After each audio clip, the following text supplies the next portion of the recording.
on YouTube. Okay. Good stuff. Good stuff. Good stuff. Hey, Code Keepers, we're in for a great show tonight. Hey, we're talking about change tonight. We're going to be talking about change, breaking the habit of being yourself as a slight theme, but tonight's all about change. Now, on the Get On Code show, we focus on empowerment. We focus firmly on empowerment. So we're not going to disagree. We're not going to dispute. We're going to focus tonight on empowerment. So we have with us the Queen Rayshawn, and she's going to drop some jewels, some queenly jewels on us tonight. And I know what you're saying, Code Keepers. You're like, yo, Seiko, what's it have to do with empowerment? Stay tuned. What's this have to do with Black empowerment? Stay tuned. All right. Welcome to Get On Code, the Fly Guy Show, which is a series of melanated conversations focused on empowerment, health, wealth, and knowledge of self. People think in binary choices because they are conditioned to. And on the wall was a picture of a wolf and a lion.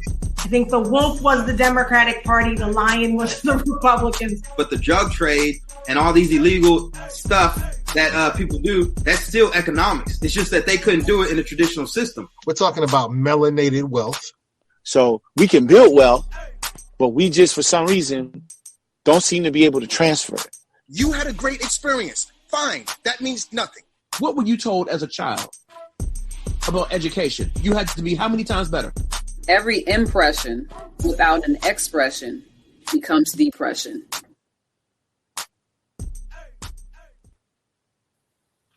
All right, Code Keepers, Queen Rayshawn Forrest. I said Foster earlier. It's Forrest. Like Forrest Gump, which I always tell people to give them a little laugh. Run, Forrest. Run, Forrest. Yeah. I heard that all throughout my childhood. After that movie came out, that is what I heard. All right. That's dope. That's dope. Dope. Well, hey, today we're going to get on code, share the code, teach the code, and become the code. Our code is empowerment. And this is going to be an interesting conversation because we're dealing with the concept of change. And we're dealing with who Rayshawn is as well and what you bring to the table. So let's talk about you for a hot second. And then we're going to go into the concept of breaking the habit of being you and the concept of change. Who are you and why should we be listening to what you got to say? I am a child of God. I am the daughter of a New York woman and a Jamaican man. And I was born in Hawaii. My father was in the military, served for over 25 years, I believe. And I am a person, a young woman that is beating all the odds that were put against me from my first light of day. From 9:56 p.m. Hawaiian time, November 25th, 1986. They said I wouldn't walk, talk, and I'd be mentally challenged.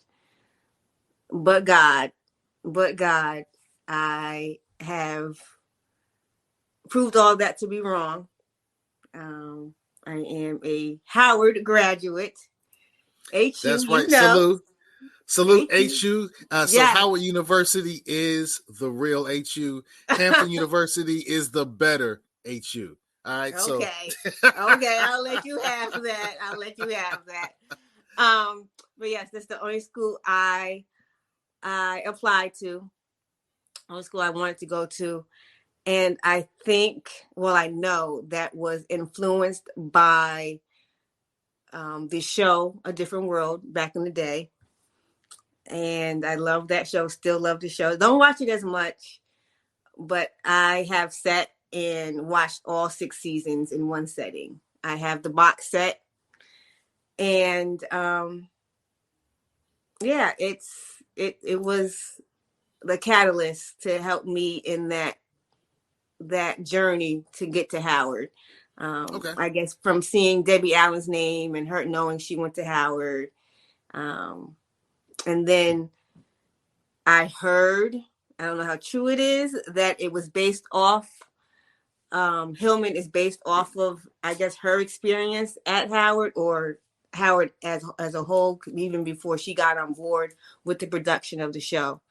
So that's who I am. All right. I'm a creative.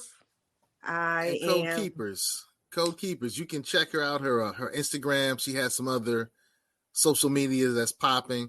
And as you see, it says Child of God. Salute that. Spina Bifida Awareness. We're going to kind of delve into that a little. And then she's a business owner, CEO of Daylight Custom Designs, ABC About Me, and Life in the Daylight Studios, and Daylight Candles. So your queen is definitely on her business. I like that she wears the royal colors of purple and gold. a lot. Yeah. So look, when we deal with the concept of change, you've actually mirrored that and expressed that in a real great book that you just published recently. So we're going to have to show the book a little as well. But you changed. You went through a change. Yes. So tell us about that change and how you facilitated that.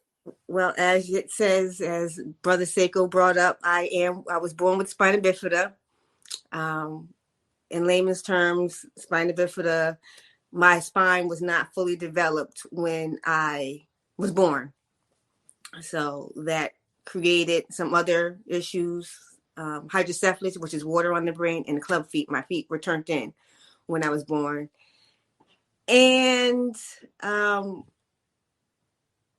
growing up, having spina bifida as a child was not easy because of these symptoms or the effects that come with having spina bifida. And I have no bladder, no bowel control. I don't want to go too far in it because I want you to read it in my book. But wait. So you're saying when you were born, no bladder, no bowel control? Still to this day. Yep. So that was a challenge growing up, always having accidents and people asking me, why did I change? Or sometimes maybe even having an odor and people ask me, what's that smell? And I have to go along, well, I don't know. I don't smell nothing. Or I say I smell, like, I don't know where it's coming from, when I know it's coming from me. So I didn't divulge it because it's embarrassing. It was embarrassing. I had to have my hair cut. That was one of the biggest things I had to deal with for 27 years.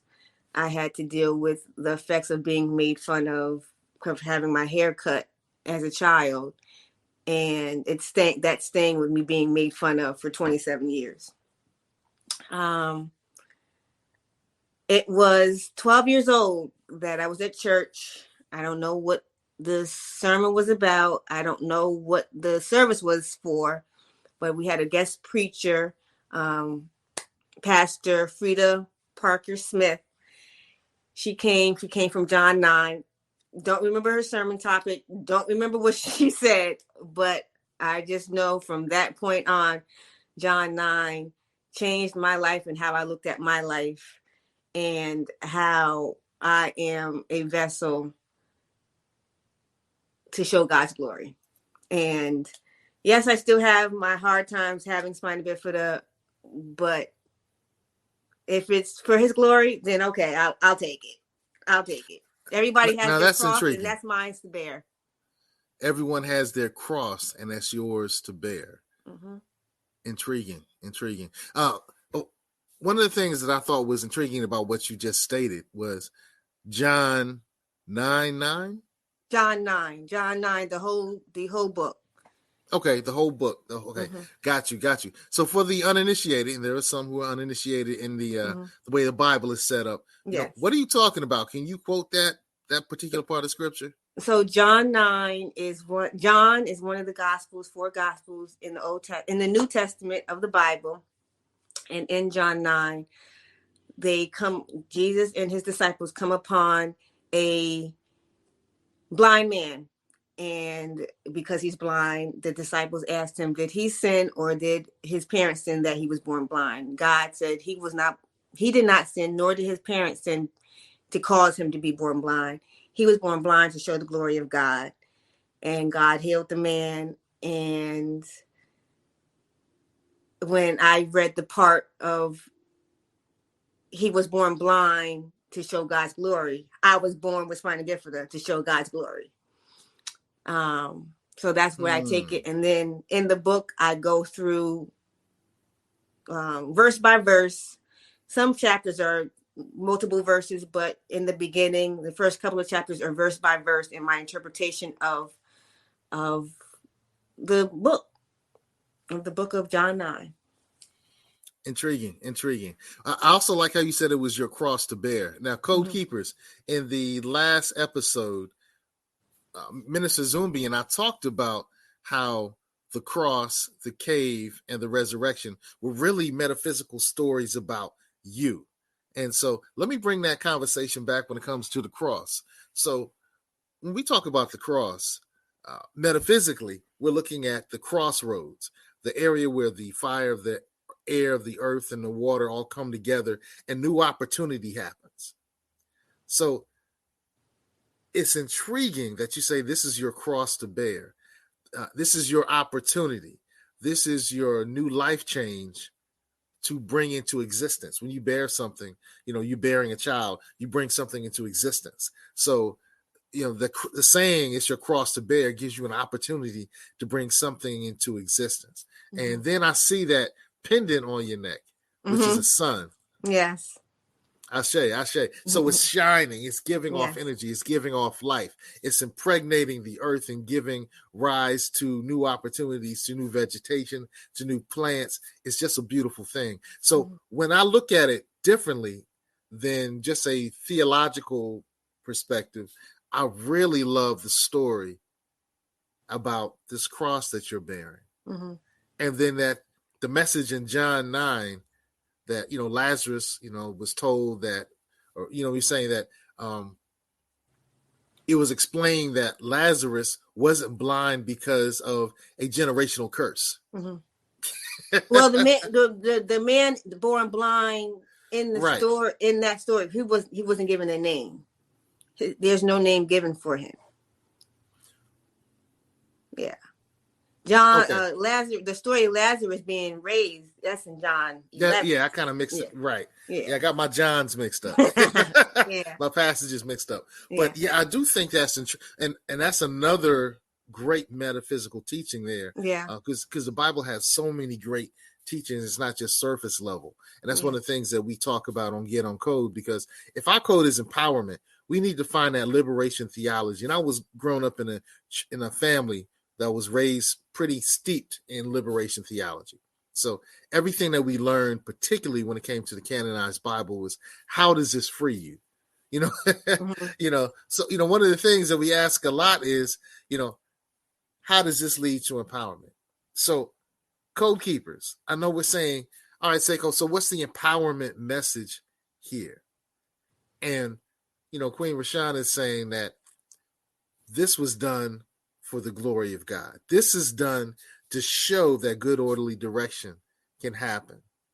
So this can be done to show that when you're giving some challenges in life, some hurdles, the term Satan actually meant a hurdle in the Hebrew, a God-developed hurdle or obstacle that you had to overcome to become the person that the Almighty wanted you to become.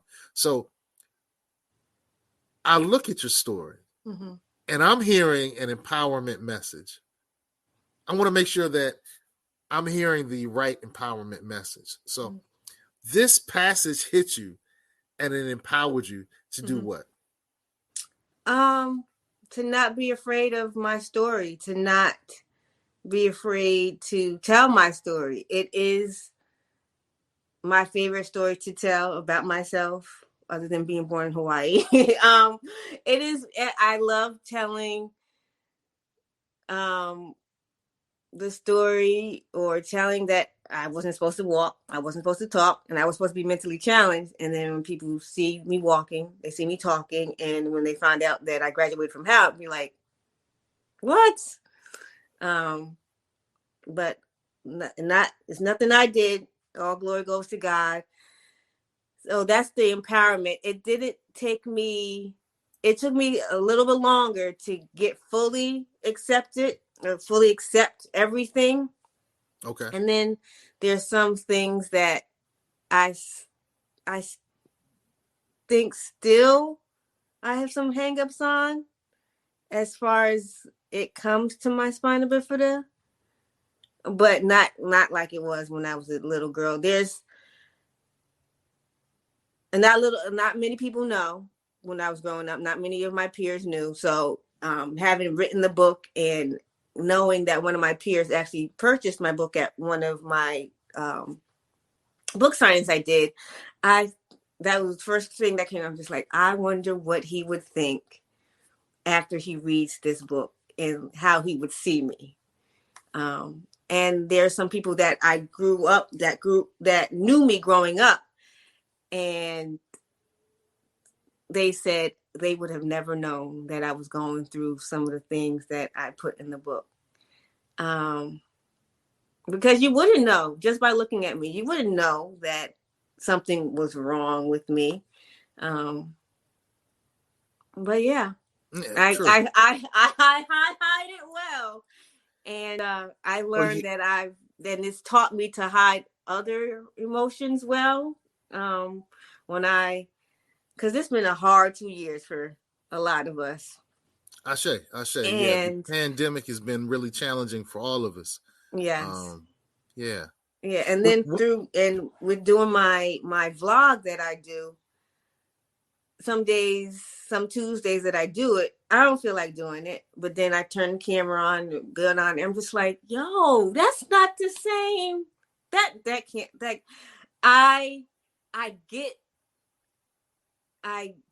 I understood after seeing myself like that, how comedians can get on stage and make everybody laugh, but they're depressed.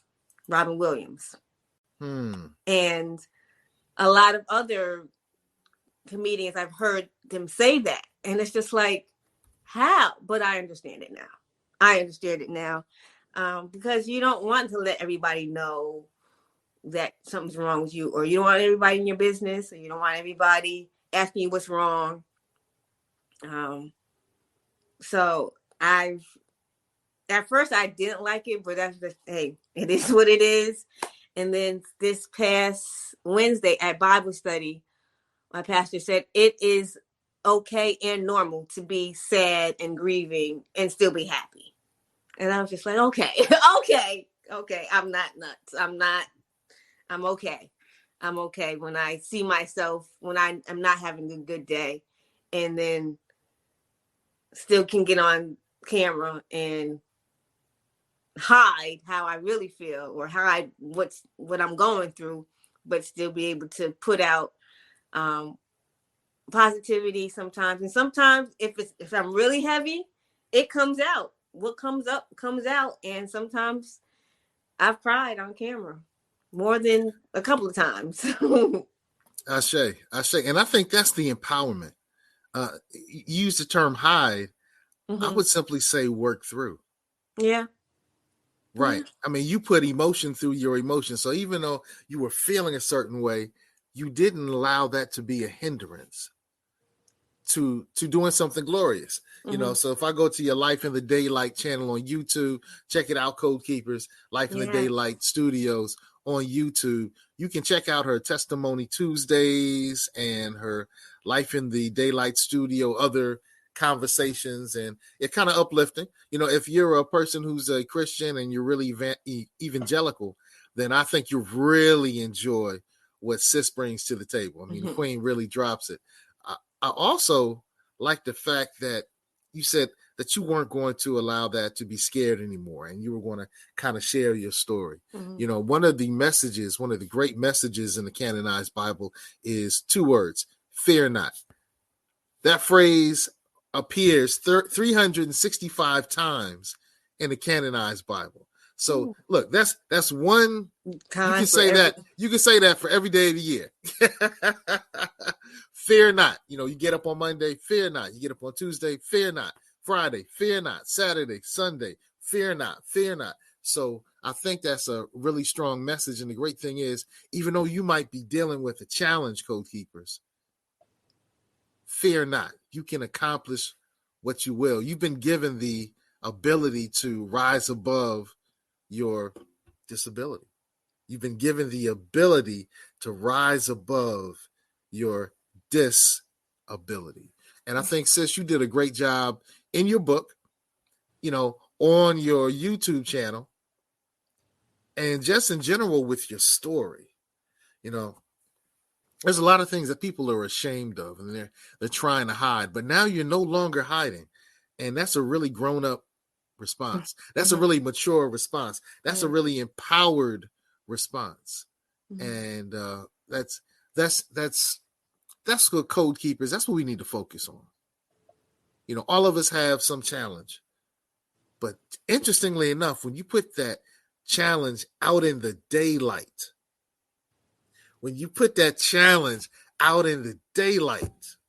it's something about the sun. And she got a sun on her neck. I say that. And we're going to talk about that because I know you sell them. I'm about to buy one for my son. I'm going to buy a sun for my son. I call my son a son because he shines like one. Salute that to the hip hop. So my message and our message of empowerment is, if you take that and you put in the daylight, you allow it to be seen, you allow it to be a message to others, you allow it to be a message to yourself, you can rise above. Man, I tell you, your life and the things that you're doing are so inspiring. What are you inspired by? I'm inspired. Nobody's ever asked me that question. That question, and I've never really thought about it.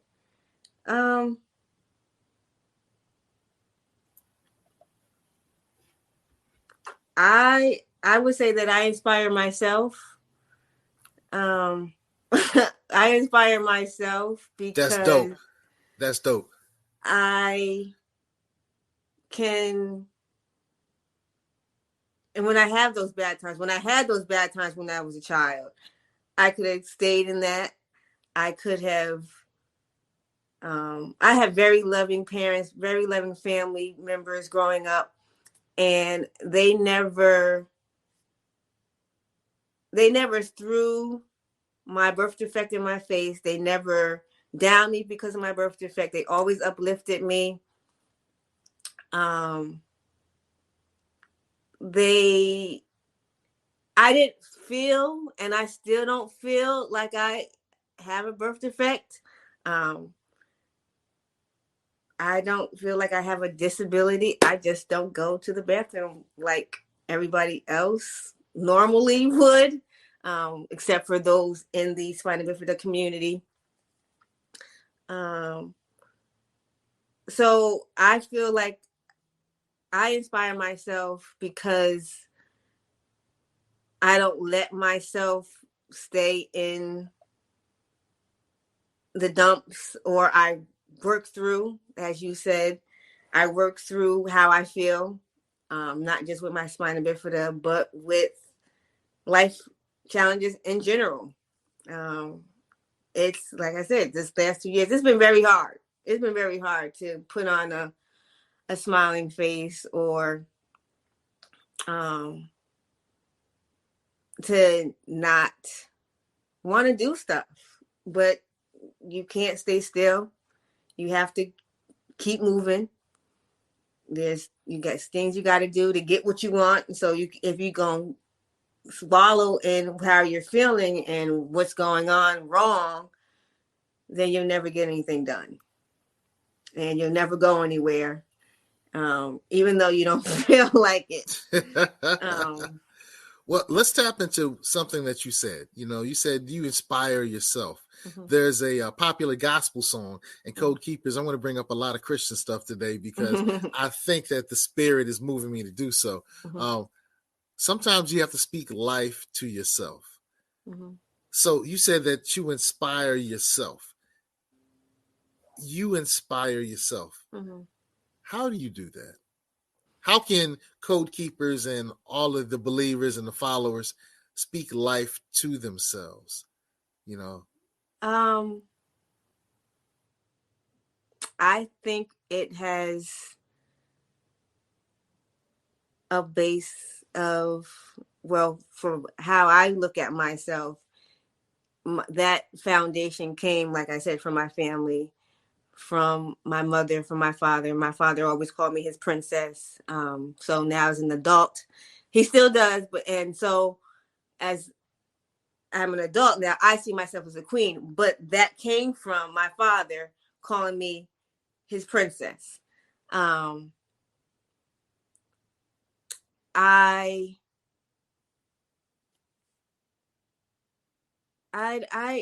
would say that it comes from my family. It comes from my faith that we are royal beings. We are royal priesthood, as it says in Peter 1, First Peter. First Peter. Don't quote me on this, y'all. I believe it's in First Peter 2:9, I think. But I know it's in First Peter. I know somewhere it's in First Peter, the beginning of First Peter, that we are royal priesthood, and we are the salt of the earth. We are supposed to be the light of the earth.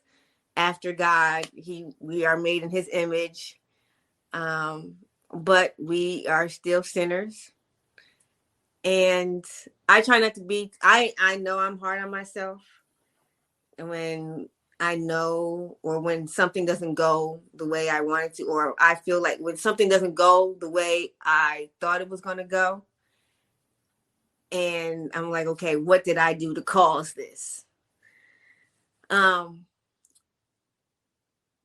But yeah, I think that's where my inspiration comes from, and me not. Yeah, it comes from my faith and my family, instilling, laying that foundation of you're not less than, you're not your circumstances. Yeah, you're not your circumstances. You are not dumb. You're not ugly. You're not. Not at all. Thank you. But I don't think I would know any other. I don't think I would think about myself any other way because of them. And I can't see myself as any other way because of them. And that's not coming from a narcissistic thing or a conceited thing. That's just what was instilled in me growing up. And if you want to blame somebody, blame my family. Well, that's interesting. You know, one of the lessons we've learned is that it's all your fault. So if it goes right, it's your fault. Mm-hmm. If it goes wrong, it's your fault. So we're going to blame your family. It's their fault for creating a queen. You know, yes. So I say that. You know, that kind of reminded me when you talked about how your father said you're his princess. Your family taught you that, you know, that you were attractive, that you were intelligent, that you were powerful, that you were capable. I did affirmations, you know, we used to call them mirror mantras with my children. So in the morning, they got up and they said, I love myself. I love God. God loves me. I am this. I am capable. I am intelligent. I'm hardworking. I have a big, bright future. And those mirror mantras, that speaking life to themselves, is a great opportunity, a great example, a great direction on how we can become more empowered. You have to speak life to yourself. And it looks like your parents and your environment has given you that message, and looks like you do it all the time because you're rising above. You're rising above. I say that. Yeah, I say that. I can't. I want to. Sometimes I just want to stay in the bed. I don't want to do anything. But there's stuff out there that I do. Good stuff. Good stuff. There's stuff out there we got to do. So you've been doing some stuff intentionally different than your parents' generation. Let's talk about those things. You know, the message that if you stand on the shoulders of a giant, you can see further than the giant can. I think that your parents' example is, you know, saying, hey, you're this, you're the princess, and now you call yourself the queen. You're seeing further than Pops was able to.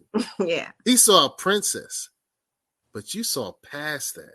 Yeah. I say that. So what are some of the other things you're doing differently than your parents' generation to make a better life? I don't think it's different. It's just something that I wanted to do. Growing up, I was never I'm gonna go into business, I'm gonna do this, I'm gonna do that. The only thing that I said when I was a child that I wanted to do, that I did, I was gonna go to Howard University. After that, I don't know. When we get there, we'll cross that bridge when we get there.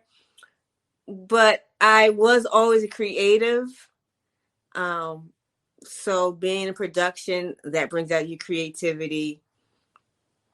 But the way that my creativity has led me, I would have never thought that it would lead me into, I never thought it would lead me to entrepreneurship. I never thought it would lead me to be an author. So I don't think it's intentional. It's intentional, but I don't think it's I think it's different, but I don't necessarily think it's better. It's just the way that I want to live my life, or I try to want to live my life. And it's just the way that the way my journey has taken me on. Being, like I said, in production and wanting to use my degree as much as I can. If not for anybody else, for myself, because I did not get a job right out of school. I worked for companies here and there over the years. The last time I had a production job for a company was last year. And I had 2 last year, which I didn't even apply for. They found me. They called me. One of them I wanted to do. I saw the posting, but one of the site that I saw it on, you had to pay to apply, which I don't get that concept. But anyway, and a couple of days after that, I can still remember, I was sitting in the parking lot at Target in Greenbrier, and she called the production manager for the shoot, called me or sent me an email or a text. I was like, oh my goodness, I wanted to apply for this, but I couldn't because and she was like, well, why? I see now. She understood why she wasn't getting a lot of leads for it, a lot of people to apply for it, because you had to pay to apply for it. Okay. So I thank God for setting it up that way, because I was one of the people. And then even from that, I have something coming up this weekend from a PA that I work with on that shoot. So I just feel like the way that life has gone in the last year or so with opportunities that I have had, it's nothing that I did. It's either somebody saw me or something that I heard that, okay, I'll do this. Just like writing my book. The book came from a documentary that I produced on my life in 2015 for the first time. I did it in 2015 to celebrate 20 years since I got sick. And I interviewed my mother, my father, my brother of their experience of living and loving me growing up and me having spina bifida. And then I talked about it myself on camera. So is this the Life in the Daylight that we're kind of looking at on screen now? Yes, I did that reel to show that the scar on my back of my head, which came from my spina bifida, turned into the documentary, which then turned into the book. And in 2017 or 2016, I spoke at a prayer breakfast at my church in New York. And in my nervousness, I thought I pressed record, and I did not. And so I decided I didn't have a set time, but in 2017, I updated the documentary and added the piece that I spoke on in 2016. And then one of my former pastors, Pastor Willie L. Harden, may he rest in peace, watched the documentary, sent a message to my mother. He said, I can see this in the book. And I was just like, I don't see it, but okay. And even still not seeing it, one October, because October is also, in addition to it being Spina Bifida Awareness Month and Breast Cancer Awareness Month, it is also Pastor Appreciation Month. And in showing appreciation to the pastors I've had over the years, at the end of that video that I did one Tuesday, I put, the book is coming one day. And I believe that was after he passed. And I believe that was 2019, either 2019 or 2020. I want to say it was 2020. And then I was listening to the radio, to Praise 104. And not Tom Joyner. What's his name? You telling on yourself. You telling on yourself, Ma. AJ Joyner was on the Willie Moore Jr. show, and he was talking about anybody can write a book. You have stuff written down somewhere, you have videos, you have pictures, and I was just like, yep. And I was just like, okay, I guess I can write a book. And that's how I got to the process of writing the book. He has a blueprint of how to write your book in 30 days.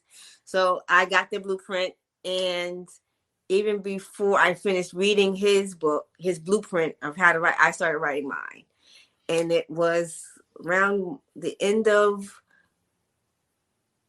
of February, the beginning of March, and I started writing. And I was done the second week in April. I see, that's dope, because, success leaves clues. Yeah. And so this brother put out a blueprint. That's, success leaves clues. Empowerment leaves a blueprint. And that blueprint enabled you, if you will, to do something where you released your own book. Mm-hmm. That's dope. So what's the brother's name? Because I think Code Keepers, that's something we need to tap into. His name is AJ Joyner. It's AJ Joyner. It's Joiner. He's on social media, on IG. That's his name on IG. But yeah, I gave him a call. First reached out to him on Instagram.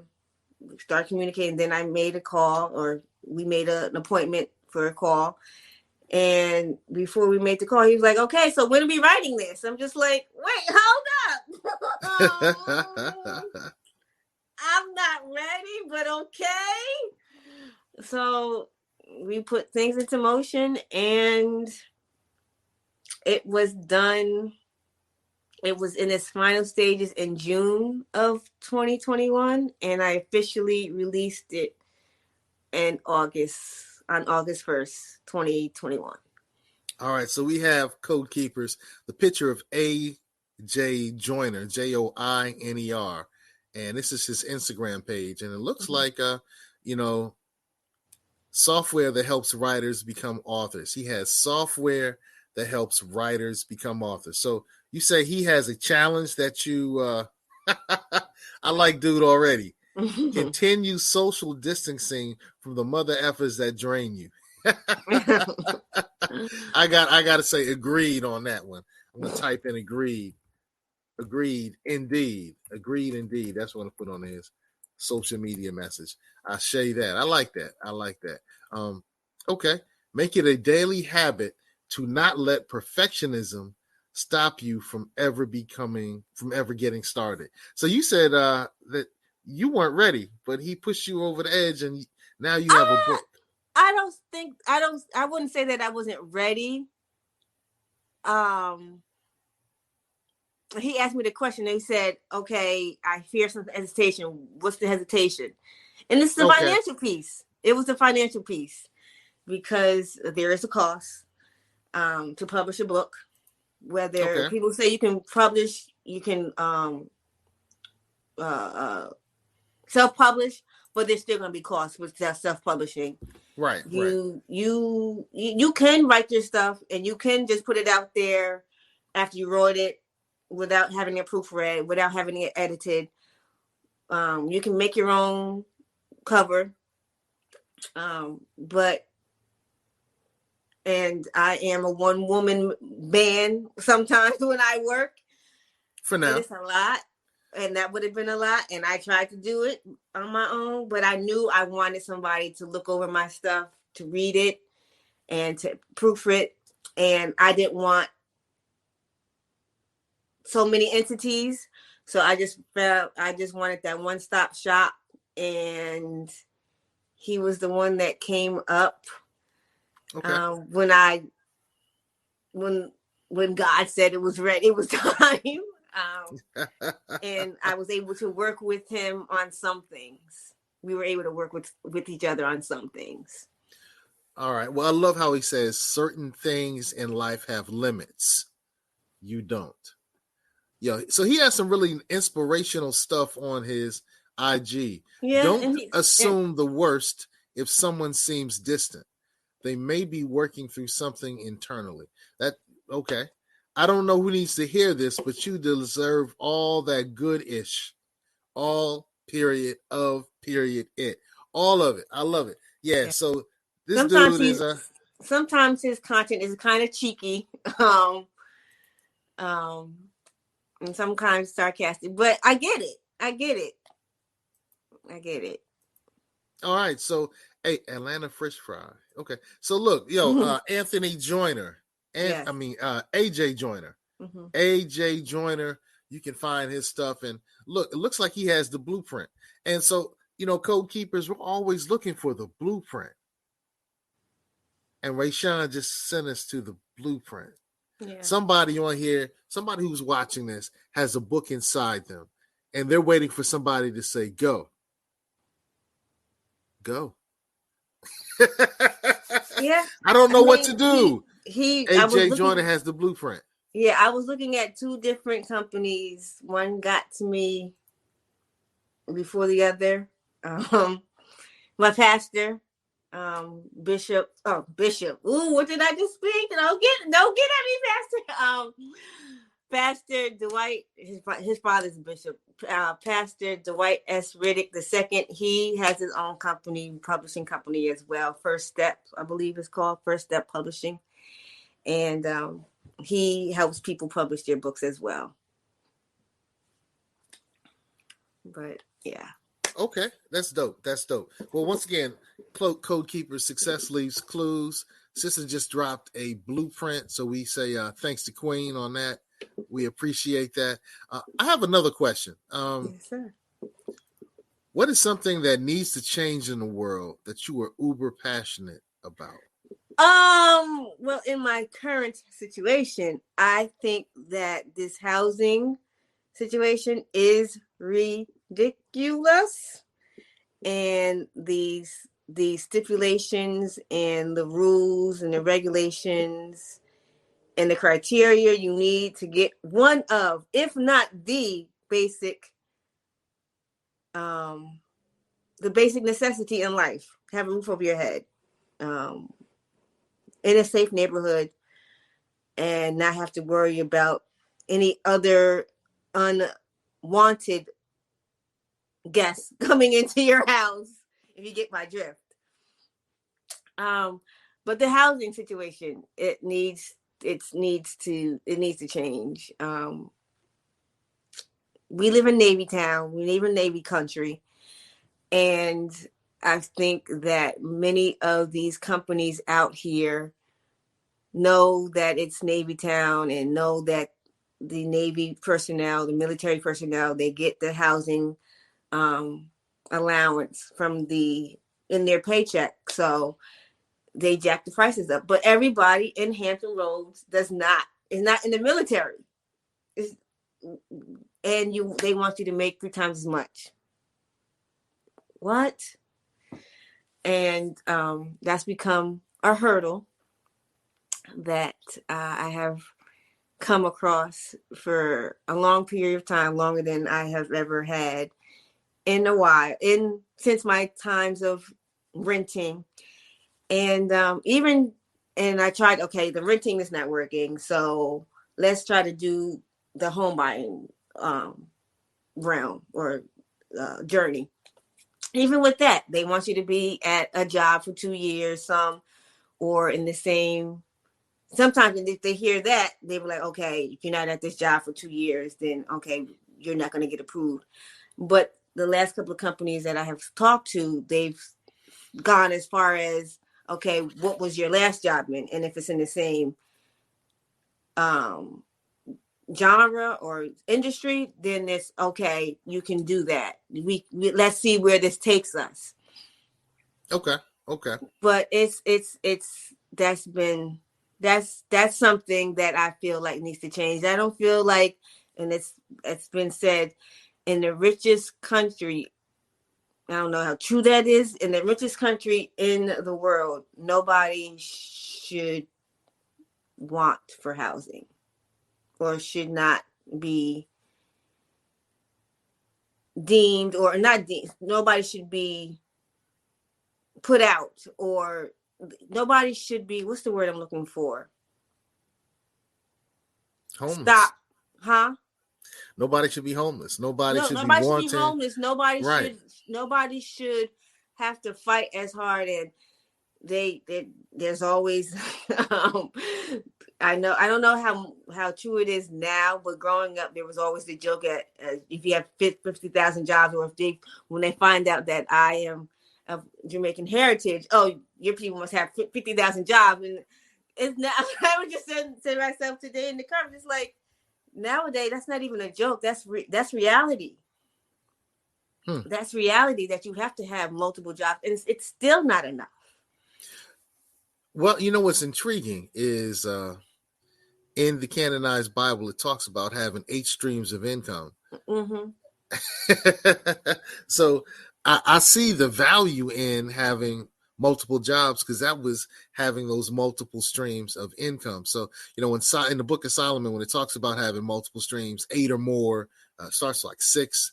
I can't remember. I can't quote it, but it says that you need to have 8 streams of income. Look, we were warned. We were given good guidance. So it looks like when do you your sleep? Jamaican family was your Jamaican family was on to something right there. Yeah. They used to call me a Jamaican Puerto Haitian, because I would have 15 jobs. So I say that. But Code Keepers, we've had a really intriguing conversation with the ref. If you go to her Instagram, it's the ref. If you go to your YouTube, I just had it up earlier.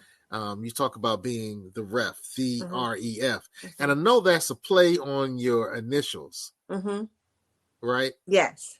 My name is Rashawn Eugenia Forrest. I was a big basketball fan growing up. Loved Kobe and Allen Iverson growing up, and Shaq and Penny and so many others, but those were the ones that got me focused on basketball. But I was always intrigued about, what do they do when they're off the court?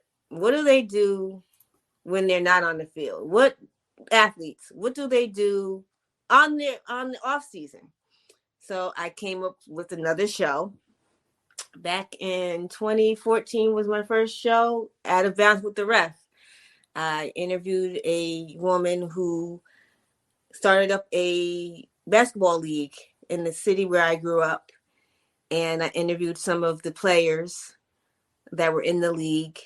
And then I interviewed a young lady who I grew up with, who I used to babysit, Kiana Williams, and her journey of being a captain on her basketball team in school. I believe she went to University of Albany. And then she wanted to be a teacher, and then being a teacher, still wanting to be a teacher, being a captain on the court, and then working with I believe she worked with the NBA and the WNBA. So that was where and my latest installment of Out of Bounds with the Ref. We're just coming out of Autism Awareness Month, and now we're into, I believe this is Mental Health Awareness Month.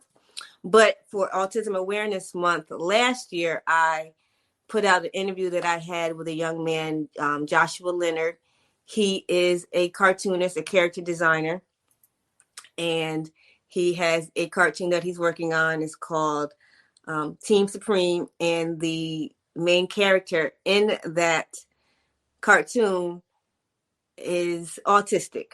And all the kids in this group, their disability is their superpower. So that's another installment. And then from that, I got to interview a mother and a son who are big in putting life in the daylight on autism. All right, dope. So, Code Keepers, we've had a really intriguing, tonight was a conversation. And it was a conversation about change and the uplift that the ref is going through. And this was all inspired by this: Breaking the Habit of Being Yourself, How to Lose Your Mind and Create a New One. That's a book that I'm actually reading now. So we're going to talk more about that book as I get a chance to delve into it. One of the things I think is very intriguing about this book is it talks about a biological model of change. And it talks about the physics behind changing your mind, which allows you to change your mindset. And it talks about, unlearning things and relearning things, breaking the habit of being yourself and reinventing a new self, pruning synaptic connections. So, in other words, there are things that are automatically on snap for you. As soon as you see them, they just form a connection. You hear that song, you feel a certain way, right? You smell that, you feel a certain way. You hear something, you feel a certain way. Somebody can just push your buttons. Well, there's ways that you can prune those synaptic connections by sprouting new connections. He talks about unfiring and unwiring to refire and rewire, unmemorizing an emotion in the body. Now, think about that. That's deep. There's some emotions that we've been dealing with. And as soon as something is triggered and that emotion happens, we feel, we were children, we were scared about something. And as soon as that environment, that experience represents itself, we have the same experience we had as when we were children, right? You can change that. You can recondition a body to a new mind and emotion. So, I'm looking forward to reading through this book, Breaking the Habit of Being Yourself, How to Lose Your Mind and Create a New One.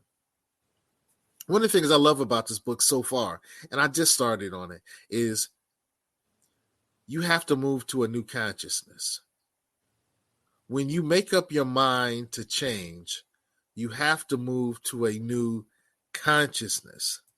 And I also want to remind the Code Keepers, hey, you can find the Get On Code show wherever you enjoy podcasts. So it can be on Apple, it can be on Google Podcasts, etc., etc. Look, you can find the Get On Code show and great content for the code keeping wherever you enjoy your podcast. All right. And that way you can make sure that everyone else gets on code, shares the code, teaches the code, becomes the code. So definitely do that. So this was just like a precursor to our real conversation, in-depth conversation about making change. How you can break the habit of being yourself. This is part one. And we got a chance to learn from the Queen Forrest, Queen Rayshawn Forrest, the ref. Yeah. You got a chance to meet her and learn a little bit about her. She'll be a part of that conversation as well, because as you can see, her whole life and her book and her mission and her story and her... Okay, show that book, girl. Show that book. I have it downstairs. I meant to bring it upstairs with me. I didn't. Okay, Life in the Daylight. And she talked about how she talked about how she developed that book after some great guidance. So let's make some great changes. Stay tuned for part 2. That's coming up too. That's coming up soon. Hey, Queen, any last words? Live life in the daylight. Despite anything you're going through, live life in the daylight. And to learn how to do that, get my book, Amazon. I show you that. Show it again. Show it again. The interesting thing about daylight is it kills germs, right? Mm-hmm. Daylight kills germs. And if you're in the area on May 28th, the Virginia Beach area, May 28th, I'm having a book signing. So if you want a signed copy, May 28th, HP Music and Arts at Chesapeake Square Mall, I'm having a book signing. Dope. All right, so Code Keepers, as we say, get on code. Get on code. Share the code. Teach the code. Become the code. Our code is empowerment, and we love you. So, take care. Peace and prosperity. All right, we'll see y'all later. This was great. This was great. All right.